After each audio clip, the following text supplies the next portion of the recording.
Hello and welcome back to Inquisitor Martyr. Last time we finished our Ebony Void Crusade, and actually we can start any one we want, so that'll be some time. But we have a seasonal boss mission, and before we get into that, I went through and tricked out our new armor that we got. So now we have the 12% of damage dealt is gained as HP and shield charge. It won't be as effective as it was on the Psyker, because the Psyker had the beam that just continually dealt damage. But this isn't bad. Admittedly, reading the demolition armor effect, supreme deflect chance, and blind nearby enemies on deflect, kinda garbage. Didn't really realize it. Also, don't really care. Because until we get something else with 6 slots, this is gonna be the best we got, and it's pretty solid. Also, I threw in a shard I had just because I had space for 200 HP. The 6 Psalm code abilities aren't bad, but none of them are nearly, I think, as versatile. So I was just like, alright, whatever, I don't need them. I have better things. But let's get into this boss mission.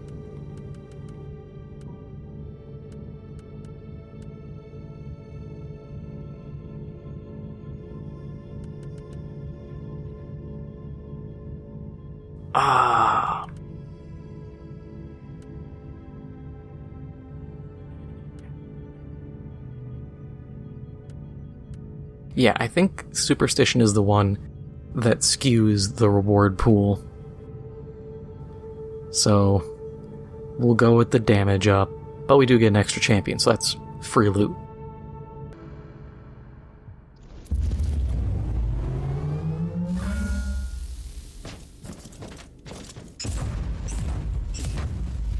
So, got some, I'm not gonna say interesting news, it's kind of, to me it's interesting, but it's not like last time's news. It's not super huge, but it's still something I think is actually good.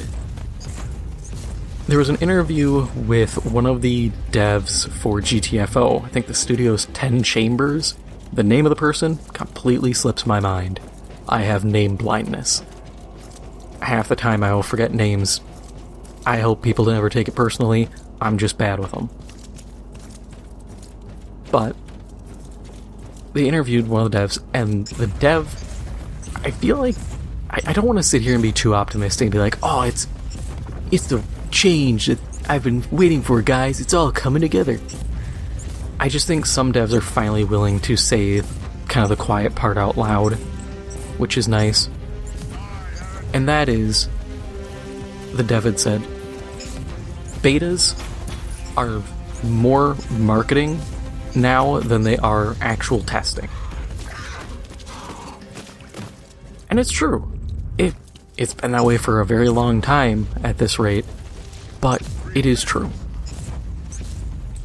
It's all marketing, it's just trying to build up hype.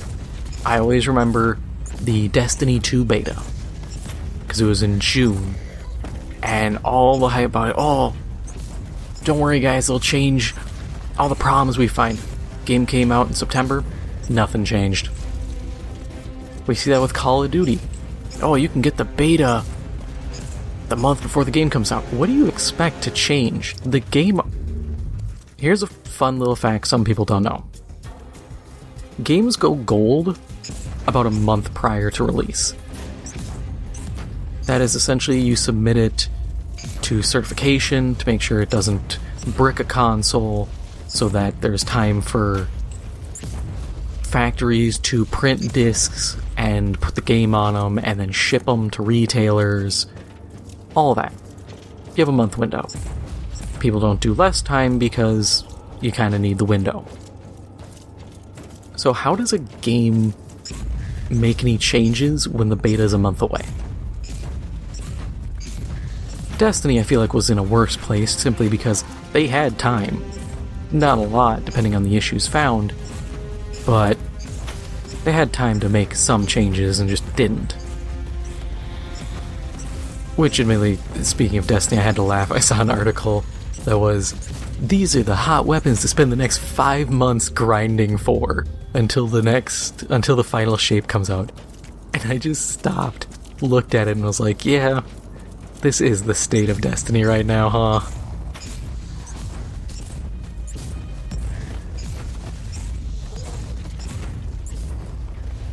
It's kind of sad when they've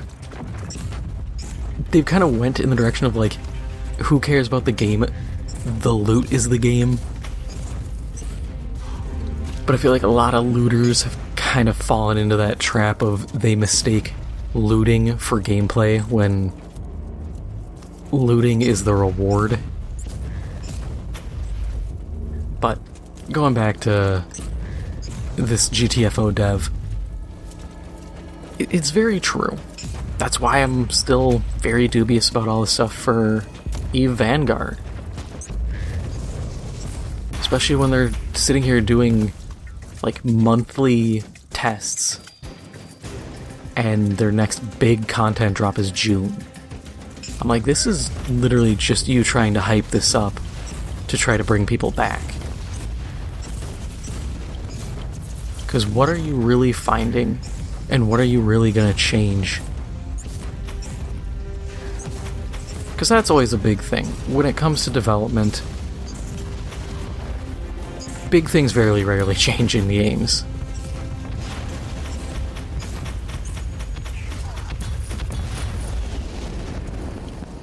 Woo, that's a lot of loot. But big things rarely change. 9 times out of 10, what gets changed is like, oh, we found an exploit. Oh, we found insert other minor thing that can be patched. It's not, in most cases, it's not actual meaningful change. The first Descendant? Credit where credit is due. They're actually taking time and listening to the community. But most times, it isn't really feedback being the focus. And that's a very bad thing. Feedback is critical. Bug testing is critical. It's kind of why when these games launch, as we've seen with Call of Duty, every year now, they launch and it's like, oh, turns out this is broken, this is broken, this is broken. And it just kind of gets tiring.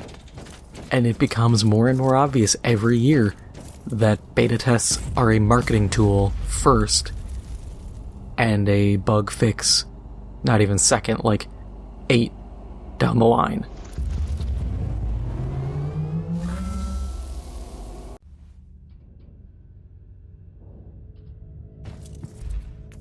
Alright, loot lightning round.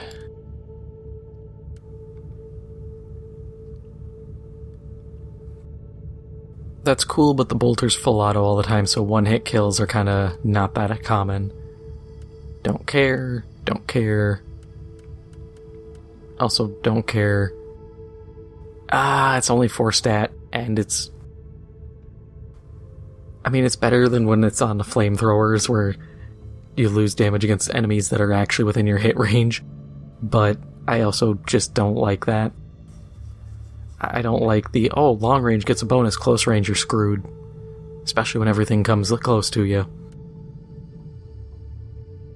That's not... See, bonus for bleeding effects, I don't like, but there is some other good stuff on it. And it is a 6 stat.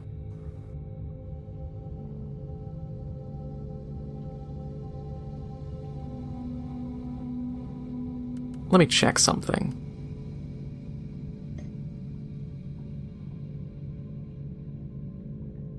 Okay, yeah, so these aren't burning attacks, so they actually don't get the bonus. Okay, so we won't use that then, because we're not benefiting from it. Hey, would you look at that? A fairly jacked las gun. Which, if we wanted to, we could move all the Psalm codes onto this, and then load up the armor with something else. It is completely viable. I'm not big on it.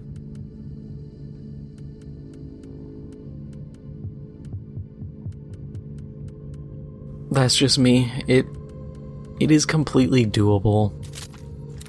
And realistically, our skills cross over.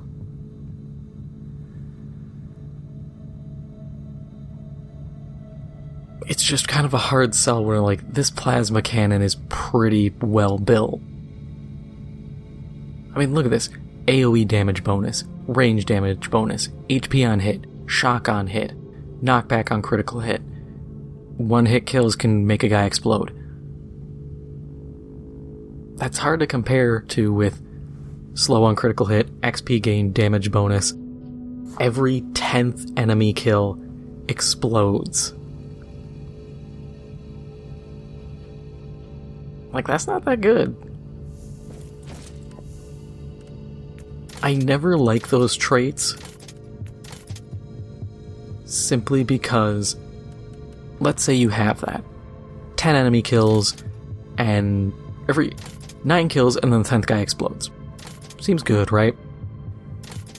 What do you do when you get those big waves of, like, gobblers or guardsmen? You kill 9 of them, and then another guy explodes for, like, 100 damage. Wow. You're not really winning on those, which is the tragic part. We'll pop a meme virus, get more XP.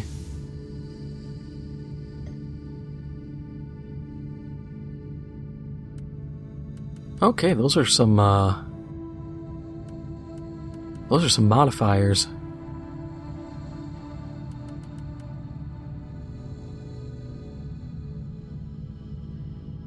Yeah, let's just stack a ton of champions. And a ton of XP rewards.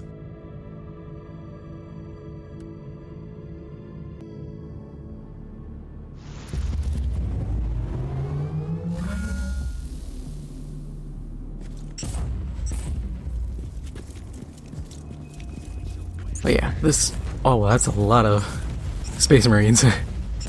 But this stuff with, like, the GTFO dev and the betas, it is very true. And I think stuff like beta testing especially has become more of a corporate tool and a marketing tool than an actual developer tool. It's become kind of a cost-saving measure where it's like, oh, we don't have to beta test or get QA guys or more QA guys. We'll just put it out and players will fix it, or they'll find the flaws. And they let games become early access in everything but name.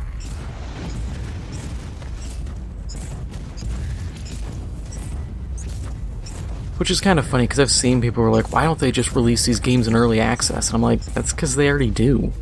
They just don't have to label it.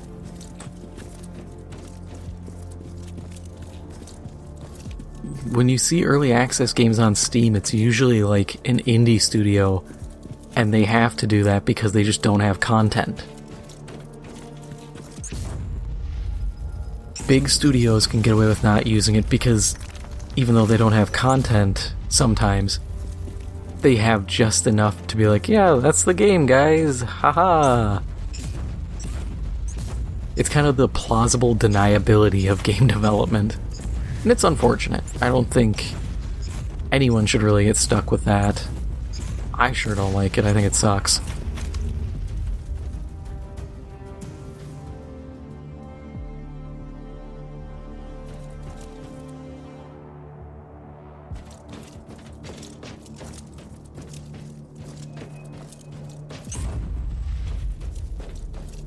I had something else on my mind, and now that I'm talking, it completely slipped my memory.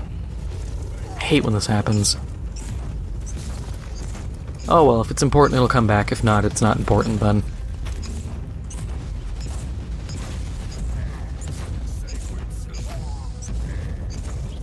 Oh, now I remember what it was. There was discussion about Redfall recently. You got people who are like, oh, I can't wait for the DLC, and I'm sitting here thinking this game's getting DLC. And I don't want to... I've shit on the game enough. I don't want to continue just dunking on it, because, like I've said before, I think as flawed as the game was, and it's heavily flawed, I would have taken it in a different direction personally. I also think that it was a good idea, bad execution. And I think anybody who's played it can agree. Flawed execution is usually the curse of a lot of games. Because how many games have you played that have actually, you've looked at the idea and been like, oh, this was dumb as hell? Very few. I mean, there are ideas where you're looking at it like, what were they smoking when they came up with it? You know, Bug Snacks, Katamari Damacy, stuff like that, where you're like, this is a very peculiar game, but it is still enjoyable. Like, I love Bug Snacks. The Bunger, it's a burger that walks around as a beetle and just goes Bunger. I like it, it's adorable. Now, do I think the people making it were very peculiar? Probably, yeah. It's weird as hell. But it wasn't bad. Redfall? Cool idea, like, hey, vampire apocalypse. I think immediately of, like, The Strain. Love the books, love the show. But they went in such a weird way, and I hate games that, just like Saints Row, where they're like, oh no, I've had to do insert thing because of student debt. Saints Row got me with that one, like, oh, I had to become a private military contractor because of student debt. My guy, there are services that can restructure that for you. You don't need to join a military contractor. Also, what military contractor is hiring, like, people with what I assume to be liberal arts degrees? I know guys who have enlisted in PMCs. They go for ex-military, cops, and that's pretty much it. You have to have some military training. They're not just gonna take, like I said, a liberal arts major and be like, yeah, you look like you could fight for money.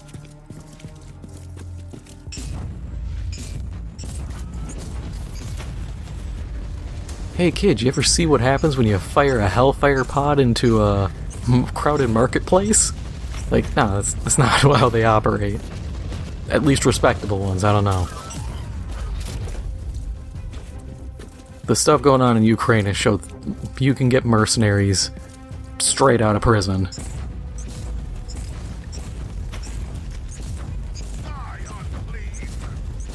So, like, there was talk about just like, hey, maybe people should take responsibility for hyping up this game when it really did not deserve the hype. That it isn't healthy, and I agree, it is not healthy. Granted, the guy also has hyped up other games that have done poorly or that are coming out that are at risk of doing poorly. So it's like, maybe practice what you preach a little. I will hype up games I enjoy. You know, I'll say, I love Mag, I think it's an amazing game, I would kill for a new game.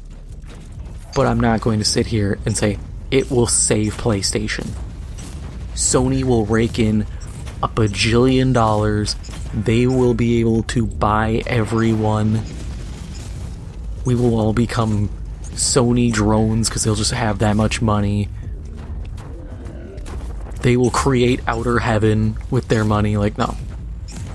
You can't. It's a game. And the guy had went on and said, like, yeah, people are already kind of doing this hyping up of Hellblade 2, which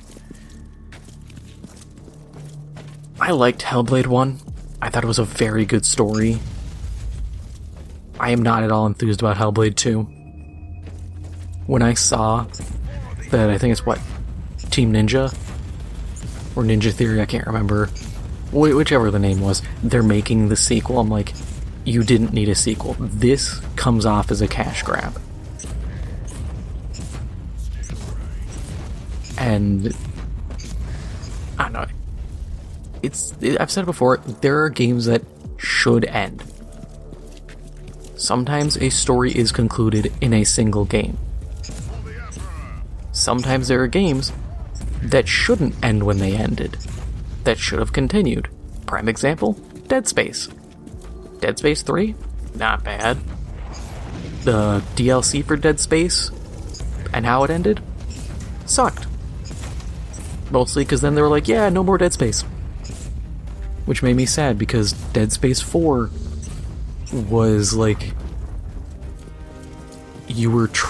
they had plans for you to hop from like ruined ship to ruined ship scavenging, and I'm like, so now with 2024 vision and the trends of the era, that was essentially a proto-extraction shooter.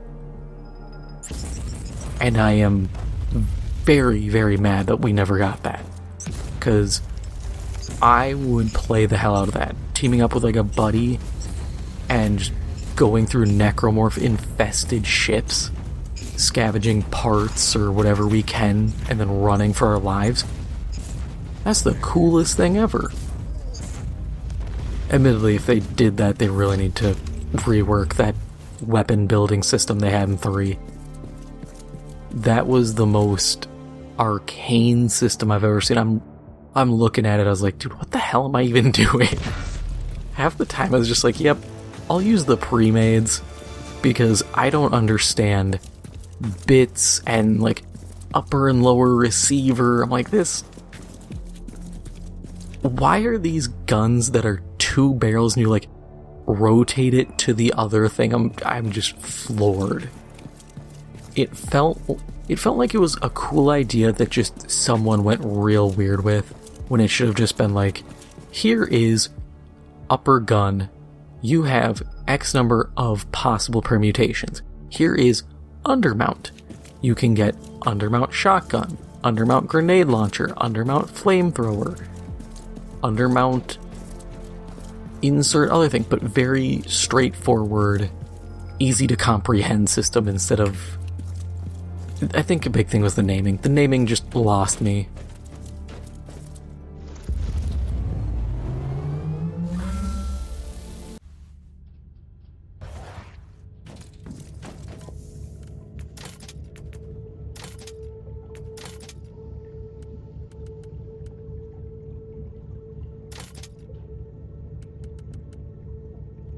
Man, I'm getting real tired of like this season's unique named gear, because they're all just awful.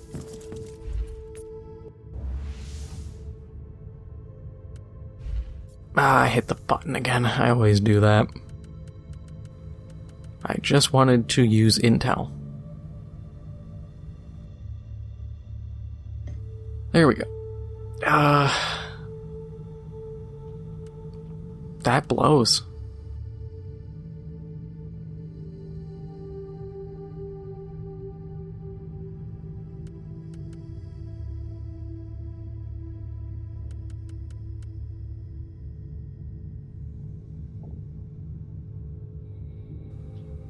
Wait a second, is that...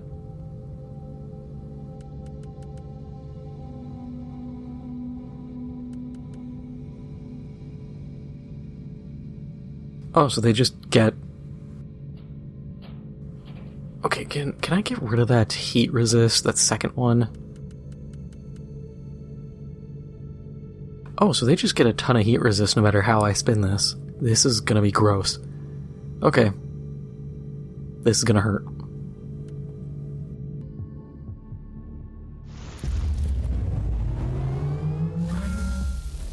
Boy howdy do I love when the enemies get repeated buffs of heat resist. Never mind, they can suck it. They're still dying easy.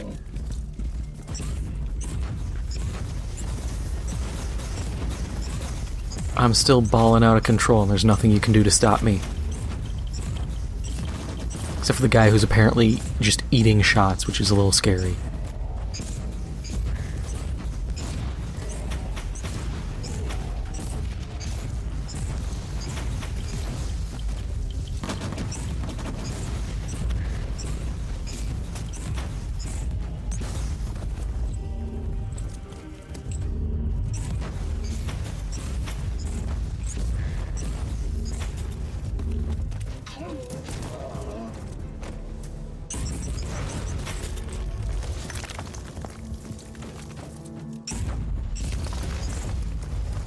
But going with this, like, this mentality of, hey, maybe don't hype up games, I think a big problem is games keep getting announced so early. It's like I was talking with a friend of mine who, she had said, oh, I started playing Path of Exile. And I was like, oh, isn't Path of Exile 2 coming out soon? I had to look it up. And its earliest is 2025. And I sat there and I said, they announced this, like, I think June? Why did they announce this potentially like 2 years, if not more, out? There was that Blade game that got announced at the Game Awards that I'm hearing stories of like 2026 release window. I'm once again going, why are you announcing it then? Why are you hyping this up years before you have anything worth showing us? And people keep saying, oh, well, it's to keep it in people's heads. People are gonna forget. This is literal years. Not to mention, you are giving yourself little pivot room. Like that Blade game. If the Blade movie that's supposed to come out, I don't even know if it is, if that comes out and it bombs, how many people do you think are going to buy the Blade game? Like, you'll have the fans who are like OG Blade fans, but if we're looking at modern Marvel / Disney, they don't care about OG fans. We're people who get kicked to the curb. Look at the new Star Wars movie. They're really trying to drive home the apathy in fans for that one. Nothing like hearing a director say they want to make men feel uncomfortable. That's what I look for in my Star Wars movies. But it gives you no pivot room. It doesn't let you say, oh, this IP is actually, by the time this is starting to get closer to release, this IP is damaged. We can't feasibly use this and make our money back. So what can we pivot it to? What can we convert this to save some of our expenditure while still, make money?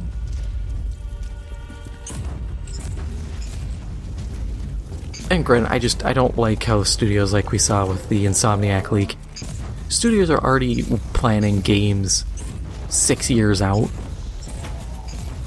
4 games down the line. It's like, maybe don't. Because I know for like the whole stuff like, oh, there's gonna be an X-Men game, I'm like, dude, I just want a Marvel Ultimate Alliance game that isn't on the Switch. Because I liked Ultimate Alliance 1 and 2. I played those back in the day. I'd love for a new one. I don't really care about any specific team otherwise, because if we really want to break down like X-Men, I'm not getting what I want. I guarantee it. Because the villains I like Mr. Sinister, he's pretty much a shoo-in.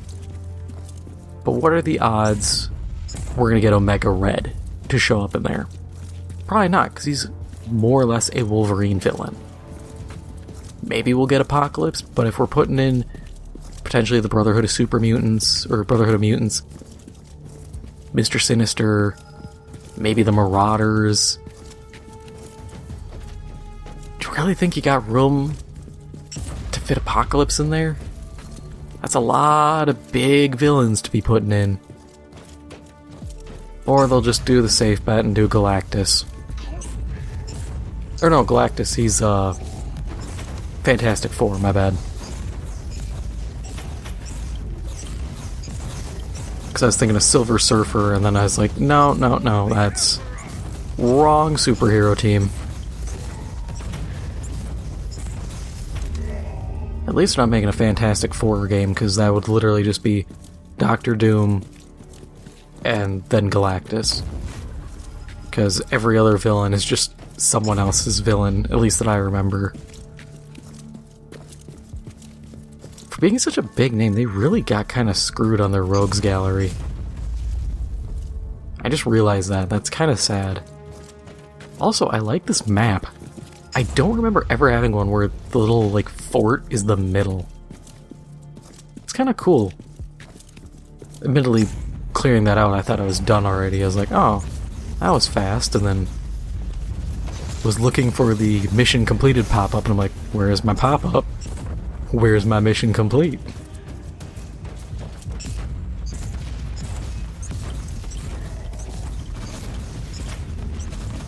Ah, the fun of running entirely on autopilot.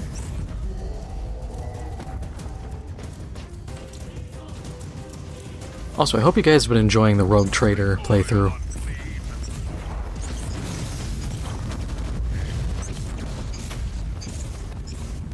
It's a fun game. There's a lot to it.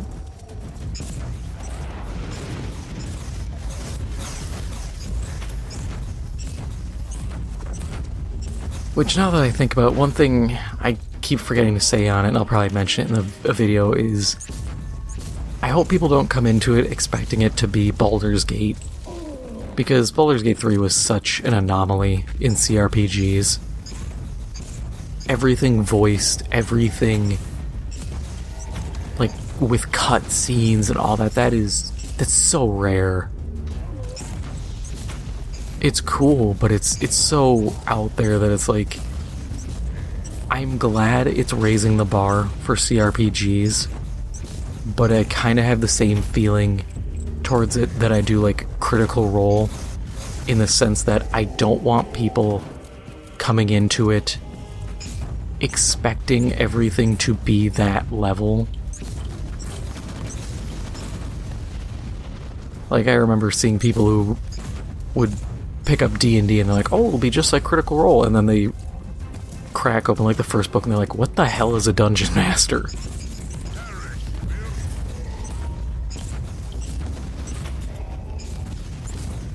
Because as much as you can run like Ghosts of Saltmarsh, you can only run those campaigns with players like once. And they're pretty one and done.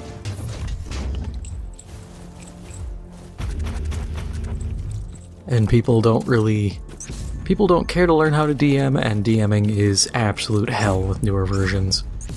Because they keep just taking away resources or not explaining how things function.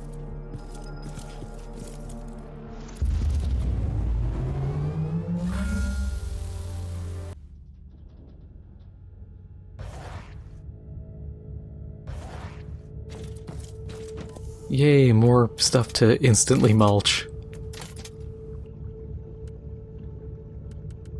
Hey, loot box.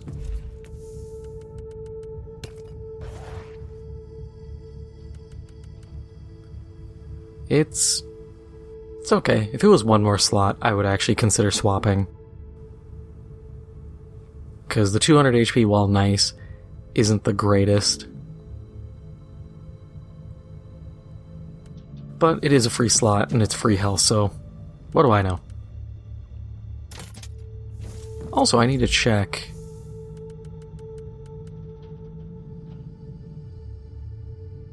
Heat vulnerability on heat damage hit. Cool. Everything else I have not done, So this is the new curse. Heal using the inoculator when I heal so much. Because 12...